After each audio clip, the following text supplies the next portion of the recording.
panggil nama kalian ya, kalian bisa angkat tangan lalu bilang hadir ibu begitu. Oke, siap? Siap. Ibu akan presensi dulu ya.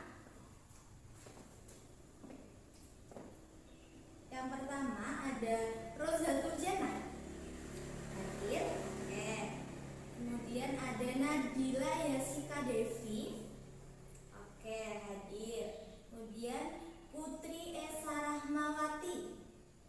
Hadir ibu. Oke. Kemudian ada Zunia Lewinsky.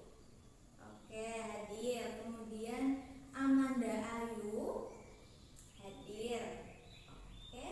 Kemudian Dewi Kartiko Sari. Hadir. Oke. Alhamdulillah ya anak ini semua hadir ya. Ibu cek semua hadir, tidak ada yang sakit ataupun izin. Oke. Sudah presensi semuanya. Oke. Sekarang ibu tanya. Di minggu kemarin kalian masih ingat ya belajar tentang apa sama ibu? Iya, betul.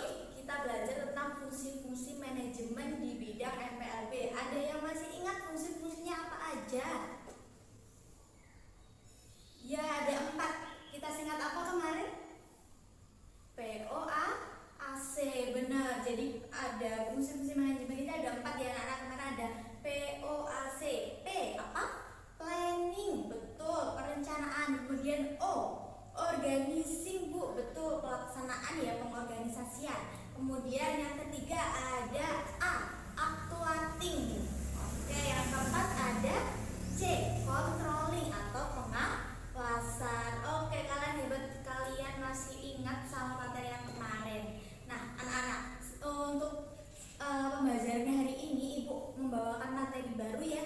Materinya tentang apa Ibu? Materinya tentang profil pekerjaan atau profesi atau job profile di bidang MPLB, manajemen perkantoran dan juga layanan bisnis. Silakan untuk diperhatikan baik-baik ya. Dan Ibu harap selama pembelajaran berlangsung ini nanti kalian bisa memperhatikan Ibu dengan baik, kemudian bisa aktif bertanya apabila ada yang belum dipahami, kemudian aktif diskusi, kelompok atau apapun itu, dan juga kalian bisa menjaga ketertiban kelas. Bagaimana semuanya? Siap? Siap. Oke, kalau sudah siap, kalau sudah semangat semuanya, Ibu akan memulai pembelajaran hari ini. Oke, baik. Yang pertama, Ibu akan menjelaskan tujuan pembelajaran kita pada hari ini. Jadi, tujuan pembelajaran kita pada hari ini ada 4 ya anak-anak. Yang pertama, diharapkan kalian mampu menjelaskan pengertian dan juga jenis-jenis berbagai profesi di bidang MPLB. Kemudian, yang kedua, kalian mampu menganalisis tugas dan juga tanggung jawab berbagai profesi di bidang MPLB. Yang ketiga, kalian bisa mengidentifikasi kompetensi apa saja yang harus dimiliki oleh tenaga kerja di bidang MPLB. Kemudian yang keempat, kalian juga bisa menunjukkan sikap profesional, kerjasama dan juga tanggung jawab dalam melaksanakan proyek kerja. Oke, itu tadi adalah tujuan pembelajaran kita.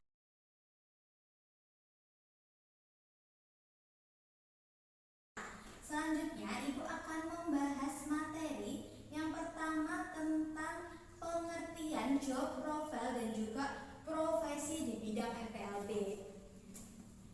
Ibu akan bahas job profile terlebih dahulu. Job profile terdiri dari 2 kata, job dan juga profile. Ada yang tahu apa itu job? Pekerjaan. Iya betul. Jadi job itu adalah pekerjaan. Sedangkan profile, apa itu profile? Apa yang di benak kalian setelah mendengar kata profil? Apakah foto profil di sosmed? Iya, iya. Kenapa ya? Kalau profil ini selalu dikaitkan dengan foto. Ada yang tahu? Ya, ini selalu dikaitkan dengan foto karena untuk apa? Untuk menggambarkan atau mewakili diri seseorang. Jadi artinya profil ini adalah gambaran diri seseorang. Lalu bagaimana Ibu jika dihubungkan dengan dunia kerja? jika dihubungkan dengan dunia kerja, job profile ini adalah gambaran tentang berbagai jenis pekerjaan. Oke, itu adalah pengertian dari job profile. Sekarang kita masuk ke pengertian profesi. Ada yang tahu apa itu profesi? Pekerjaan, Ibu. Benar, ini pekerjaannya, tetapi ini berbeda ya anak-anak. Kalau profesi ini jenis pekerjaan yang memiliki keahlian khusus atau keterampilan khusus. Jadi tidak sembarang orang bisa melakukan suatu profesi. Oke, selanjutnya Ibu akan membahas karakteristik profesi. Karakteristik profesi ini ada 4. Yang pertama, memiliki keahlian dan keterampilan khusus. Jadi seperti yang sudah Ibu jelaskan tadi ya.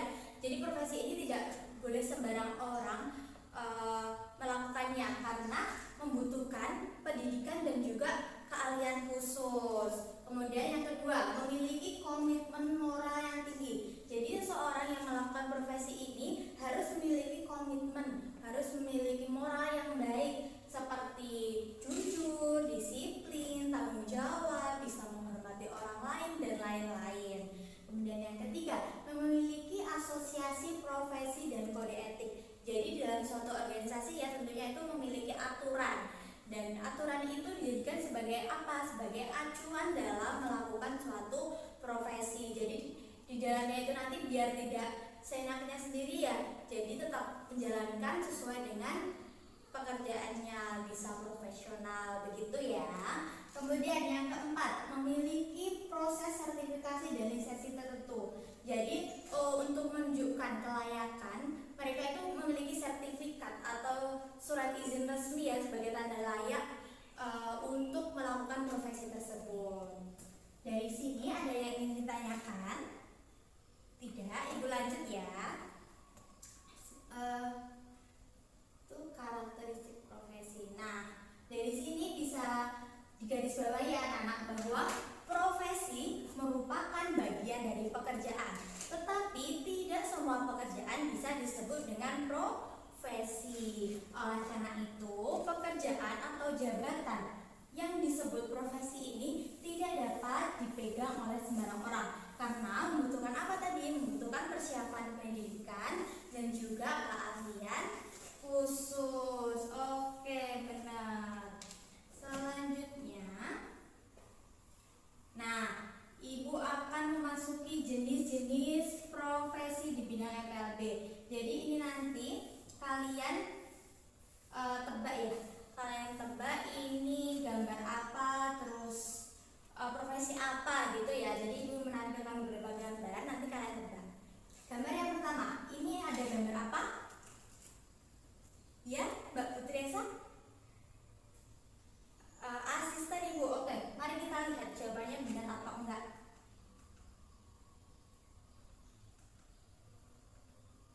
Oke, benar. Jawabannya adalah asisten manajemen atau sekretaris. Betul, Mbak Putri Esa. Jadi ini adalah sekretaris. Tugasnya apa sekretaris itu?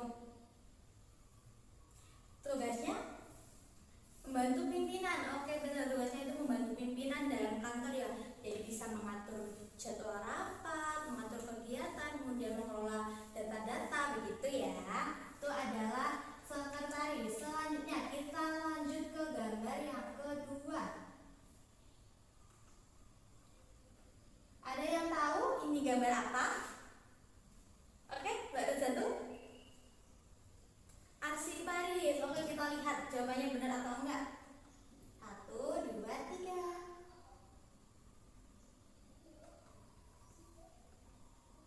Oke, benar sekali. Ada satu jawabannya adalah arsiparis. Jadi arsiparis tugasnya apa? Tugasnya itu apa? Menata dan juga merawat arsip di dalam kayak gini ya, di dalam box-box ini kalau secara manual, dan juga bisa mengatur arsip dalam bentuk digital juga. Nah, itu adalah arsiparis. Sekarang kita lanjut ke gambar yang ketiga. Ini gambar apa?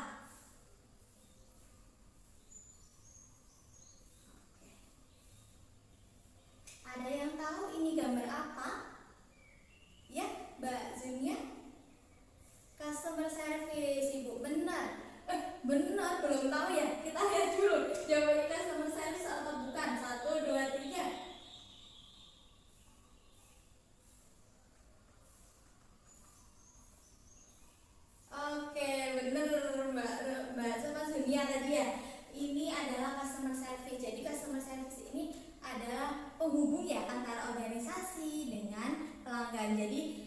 tugasnya itu memberikan informasi dan juga memberikan solusi atas kendala yang dialami oleh pelanggan. Oke, kalian hebat ya, pinter, bisa menjawab semuanya. Kemudian masih ada lagi gambarnya, kita lanjutkan. Nah, ini gambar apa? Profesi apa? Ada yang tahu? Oke, silakan Mbak, apa jawabannya? Resepsionis. Oke, kita lihat ya, anak-anak, benar atau enggak jawabannya.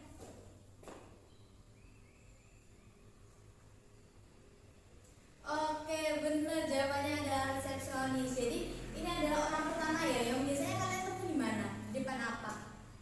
Di depan lobi, di depan hotel, kantor ibu. Oke, benar. Jadi resepsionis ini adalah orang pertama ya yang menyambut tamu, kemudian mengantarkan tamu sesuai dengan keperluannya. Oke, ini adalah resepsionis. Selanjutnya, gambar selanjutnya ini ada apa ya? Nah, ini kalian tahu nggak? Ibu kasih clue aja ya. Ini adalah satu profesi yang tugasnya itu mengedit teks ataupun tulisan ya, agar nantinya itu bisa lebih baik lagi, lebih bagus, tidak ada tipu-tipu begitu. Jadi sebelum dicetak atau setelah dicetak akan dicek oleh orang tersebut. Ada yang tahu ini profesi apa namanya? Belum tahu ya, Ibu jelaskan ya. Ini adalah profesi yang dinamakan proofreader. Oke, jadi tugasnya tadi apa? Mengecek file sebelum atau sesudah diedit. Oke, selanjutnya gambar yang selanjutnya ini gambar apa?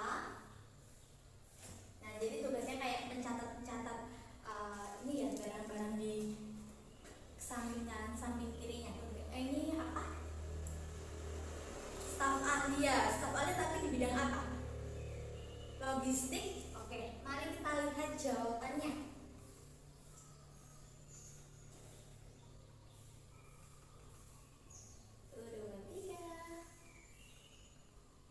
Oke, benar. Ini adalah staf ahli logistik. Jadi tugasnya itu mencatat, terus mengelola barang-barang yang ada di logistik. Oke, Ibu menampilkan hanya beberapa contoh jenis-jenis profesi saja ya. Jadi kalian jangan hanya belajar tentang ini saja, masih banyak contoh profesi lain. Kalian itu bisa juga melihat, membaca di buku ataupun modul aja. Kalian juga bisa mencari informasi sebanyak-banyaknya melalui internet. Jadi tidak hanya 6 ini saja ya, Ibu hanya menampilkan beberapa saja. Oke, dari sini ada yang ingin ditanyakan? Tidak ada? Oke, Ibu lanjut kalau begitu.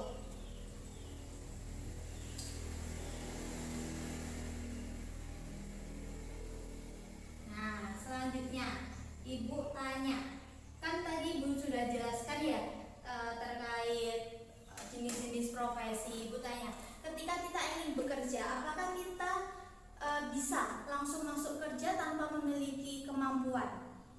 Bisa apa enggak? Enggak bisa. Kenapa enggak bisa? Iya, karena tentunya dalam suatu pekerjaan ini harus memiliki suatu kemampuan atau kompetensi. Jadi di bidang NPLB ini ada 2 kompetensi yang harus dimiliki. Yang pertama ada kompetensi teknis atau hard skill, kemudian yang kedua ada kompetensi non teknis atau soft skill. Ibu akan jelaskan satu persatu ya. Yang pertama ada kompetensi teknis atau hard skill. Ini kemampuan apa sih Bu? Ini kemampuan keterampilan kerja yang bersifat teknis, operasional dan dapat diukur. Jadi ini keterampilan seperti operasional gitu ya. Oke, di sini ada 6 ya kompetensi teknis atau hard skill yang harus kita miliki. Yang pertama ada pengoperasian teknologi perkantoran. Jadi kita itu harus bisa mengoperasikan teknologi perkantoran. Seperti apa aja Ibu? Seperti komputer, scanner, mesin fotokopi dan lain-lain. Kemudian yang kedua, penguasaan aplikasi perkantoran. Jadi di sini kita juga harus bisa ya mengaplikasikan suatu aplikasi perkantoran. Seperti gini, contohnya di kita itu Microsoft Office. Nah, dalam Microsoft Office kan ada 3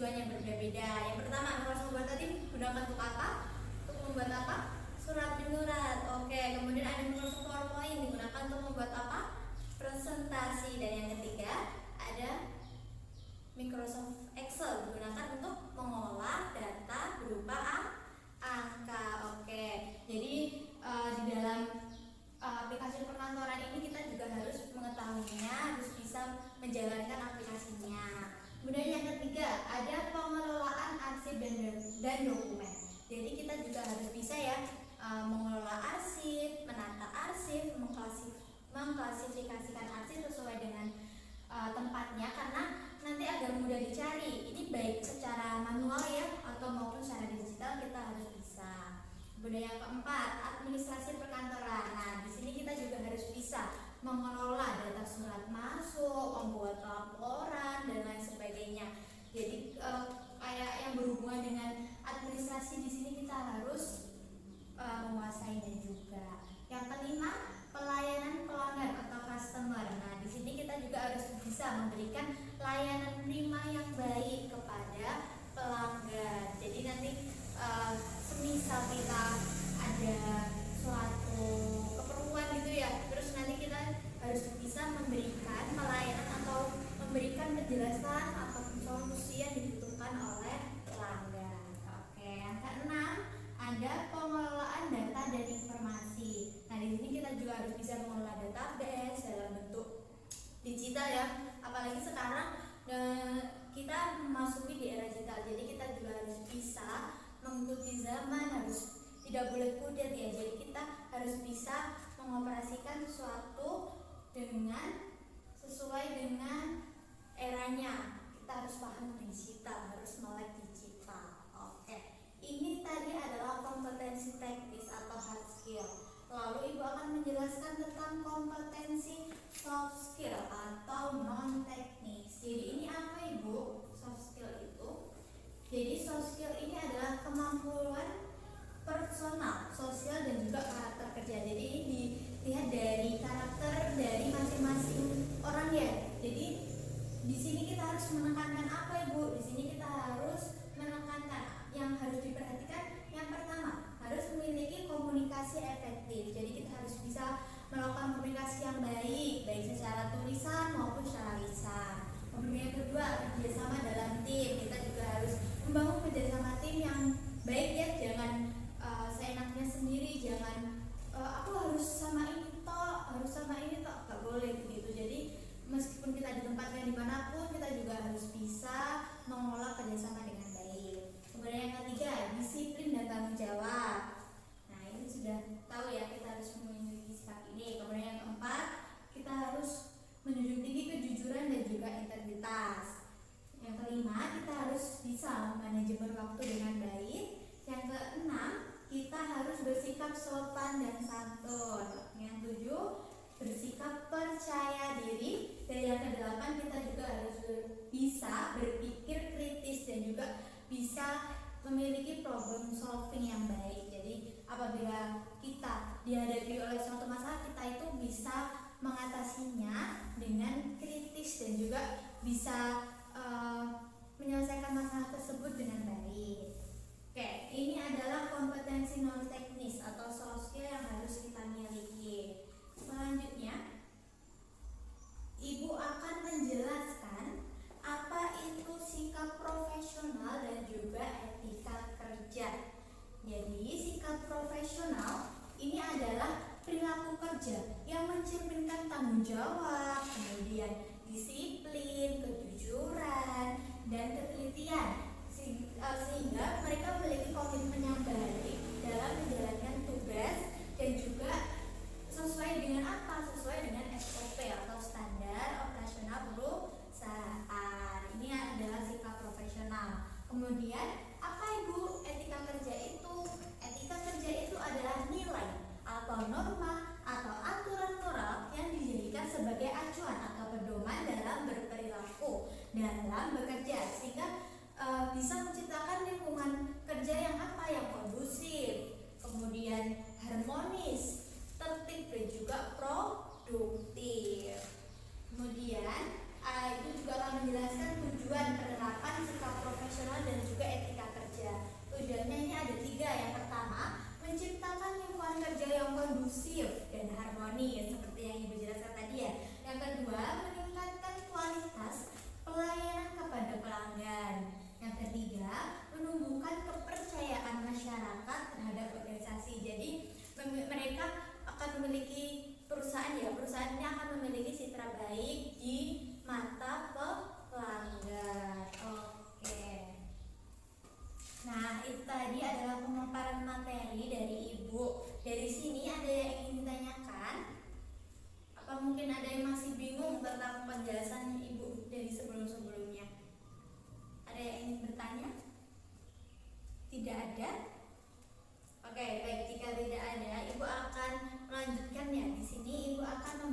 suatu proyek kerja kepada kalian. Jadi proyek kerja ini dilakukan secara berkelompok ya. Jadi tugasnya apa Ibu? Tugasnya ini nanti adalah membuat peta konsep atau mind mapping tentang job profile atau profesi di bidang MPLB.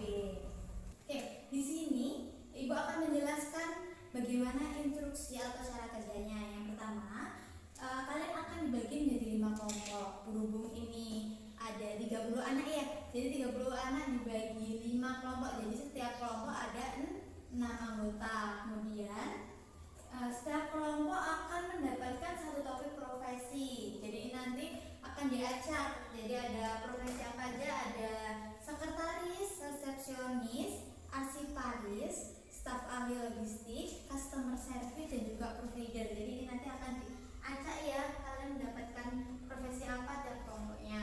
Kemudian di dalamnya kalian peta konsepnya ini ada apa aja Ibu, harus berisi apa aja ya. Harus berisi ini ada 5 ya. Yang pertama ada nama pekerjaan, kemudian ada pengertian, kemudian tugas utama, ada kompetensi, dan juga peluang karir. Lalu hasilnya nanti akan dipresentasikan di dalam kelas, di depan kelas. Jadi nanti kalian mengerjakan terlebih dahulu, nanti Ibu kasih waktu selama 30 menit. Kemudian setelah selesai nanti akan presentasi satu persatu ya. Jadi kelompok untuk di depan kelas mempresentasikan hasilnya. Kemudian di sini Ibu akan jelaskan ya, Ibu akan menilai apa aja di dalamnya. Ibu di sini akan menilai kelengkapan isi materi yang pertama. Kemudian yang kedua, Ibu juga menilai ketepatan konsep MPLB. Kemudian yang ketiga, Ibu juga melihat kreativitas tampilan. Jadi kalian buat sekreatif mungkin, sebagus mungkin, seestetik mungkin agar hasil kalian atau nilai kalian itu bagus ya. Kemudian yang keempat, kemampuan presentasi. Jadi nanti presentasi di depan kelas juga akan Ibu nilai kelancaran kalian menjelaskan dan lain sebagainya. Gitu. Dari sini ada yang ingin ditanyakan terkait tugas? Tidak ada? Nah, jika tidak ada, kalian nanti selamat mengerjakan ya. Selama proses pengerjaan, apabila ada kebingungan atau apapun, kalian bisa bertanya dengan Ibu. Baik, waktu 30 menit bisa dimulai dari sekarang.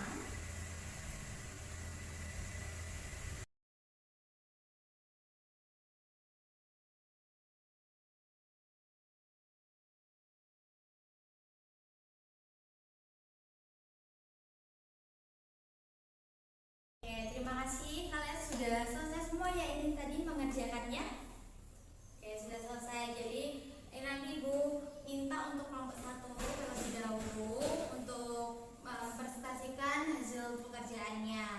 Kemudian dilanjutkan untuk kelompok 2, kelompok 3, kelompok 4, dan juga kelompok 5.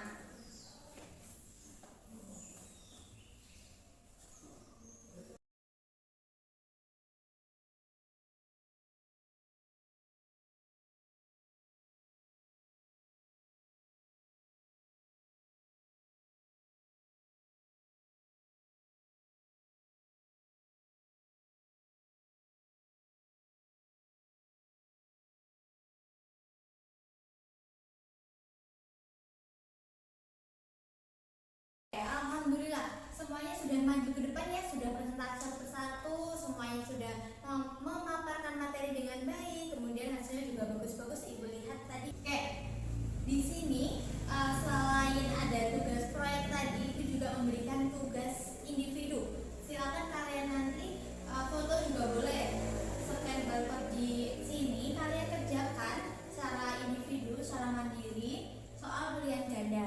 Jadi ini nanti digunakan untuk apa Ibu? Tadi kan kita udah dikasih tugas proyek, kok ada tugas lagi. Nah, ini tugasnya ini untuk supaya Ibu tahu ya pemahaman kalian, apakah materi yang Ibu sampaikan pada hari ini benar-benar kalian pahami atau enggak. Jadi ini dinilai secara individu ya. Jadi kalian kerjakan secara sungguh-sungguh. Kemudian tenang aja, ini deadline-nya nggak mepet kok.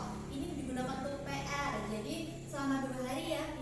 Ini kan hari Senin, berarti hari Rabu. Nanti hari Rabu pukul 23.59 itu terakhirnya. Ibu akan tutup akses ini. Kemudian sekarang kalian bisa foto aja gak apa-apa, atau kalian scan terus nanti kalian simpan simpan linknya juga boleh, atau nanti ibu share lagi di grup kelas ya, biar kalian ingat.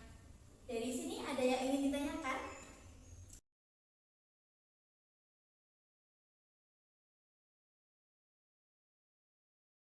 Oke, jika tidak ada yang bertanya, ibu akan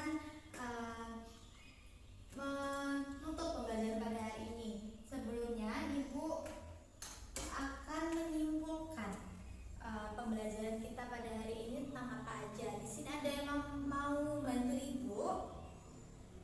Oke, kita bareng-bareng aja ya sambil kita flashback tadi belajar tentang apa aja. Yang pertama kita tadi belajar tentang pengertian apa? Job profile, ya, profesi, betul. Jadi kita tadi belajar pengertian dari job profile dan juga profesi. Job profile tadi artinya adalah gambaran tentang berbagai pekerjaan. Ya, betul sekali, kalian masih ingat. Kemudian profesi tadi artinya apa? Profesi itu pekerjaan yang membutuhkan keahlian dan juga keterampilan khusus. Jadi tidak sembarang orang bisa langsung melakukannya, harus melalui apa tadi? Pelatihan dan juga pendidikan khusus. Oke, benar. Tadi juga ibu menjelaskan karakteristik dari profesi, kemudian jenis profesi. Tadi ada apa aja? Sekretaris, betul. Kemudian arsiparis, bu, betul. Kemudian ada apa? Resepsionis. Oke, ada juga tadi apa? Proofreader dan lain-lain. Oke, kalian masih ingat. Kemudian tadi setelah jenis-jenis kita belajar kompetensi ya. Kompetensi apa aja yang dibutuhkan? Tadi ada dua, kompetensi hard skill dan juga soft skill. Nah, selain itu kita juga harus memiliki sikap apa tadi yang terakhir? Sikap profesional dan juga etika kerja yang baik. Oke, diharapkan kalian setelah mempelajari materi ini kalian itu bisa paham ya, bisa gak bingung lagi. Setelah ini, setelah lulus nanti kira-kira pekerjaan apa ya yang cocok di bidang NPLB, kalian tidak bingung. Kemudian kalian juga bisa mempersiapkannya, apa saja yang harus dibutuhkan, apa saja yang harus dimiliki ketika kita ingin melakukan suatu profesi tersebut. Oke, dari sini ada yang ingin ditanyakan sebelum ibu akhiri pembelajaran kita pada hari ini? Tidak ada? Oke, baik, kalau tidak ada, ibu cukupkan materi kita pada hari ini. Terima kasih ya, kalian sudah sesuai dengan kesepakatan awal, sudah mendengarkan ibu dengan baik, kemudian tidak ramai sendiri, kemudian aktif berdiskusi, aktif tanya jawab. Kalian semua hebat, terima kasih ya. Oke, ibu cukupkan sampai sini. Akhir kata, wassalamualaikum warahmatullahi wabarakatuh.